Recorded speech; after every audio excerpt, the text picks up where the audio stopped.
जब गंजे होते हैं तो आपकी बालों की जड़ों में हो क्या रहा होता है।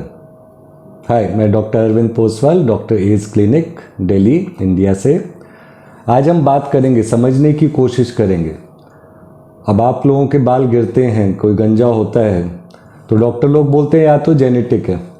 तो आप भी बोलते हैं अगर जेनेटिक हो रहा है तो फिर पैदाइशी गंजा रहना चाहिए था, बच्चे पैदा ही गंजे होने चाहिए थे। तो हम समझना है हमने कि बालों की जड़ों में होता क्या है कि हमारे बाल गिरने लग जाते हैं। तो फोकस यहाँ ध्यान देंगे, बालों की जड़ होती है, उसमें स्टेम सेल होते हैं। ये स्टेम सेल दो जगह पे होते हैं, एक तो बिल्कुल नीचे इसका डर्मल पेपिला में, दूसरा बीच वाला एरिया में। तो ये दोनों ही अगर आप देखोगे अच्छे ग्रो करते हुए सेल में तो अच्छा सा एक बल्ब बनाते हैं, एंकरिंग बनाते हैं। यहाँ पे आपको मेडिसिन और इंजीनियरिंग दोनों के दिमाग से सोचना है। अब जब आपका बाल है, बाल स्किन से ऊपर निकल रहा है तो नीचे कुछ पकड़ के रखने के लिए होगा और उसको बड़ा करने के लिए भी कुछ होगा।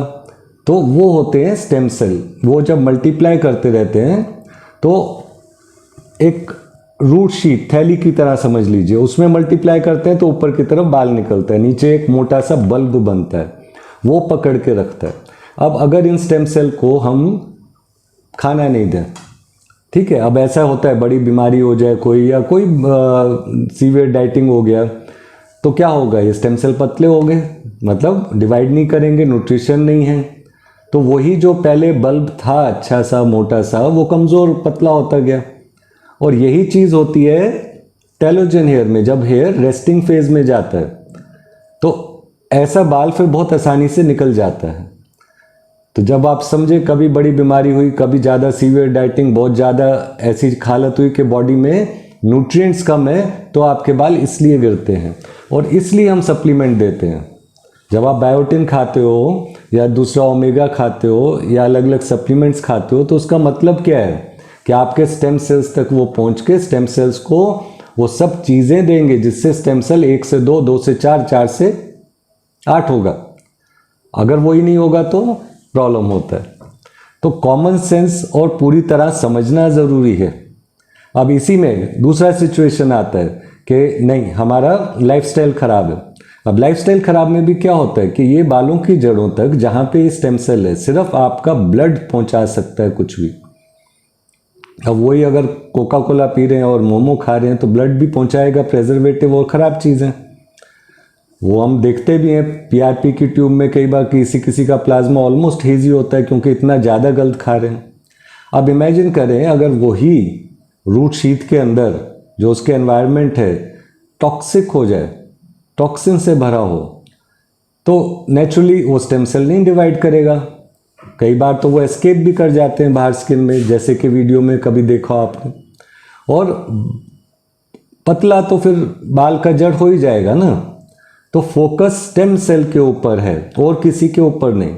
थोड़ा डीपर लेवल पे हम जा रहे हैं, लेकिन समझने का यही तरीका है।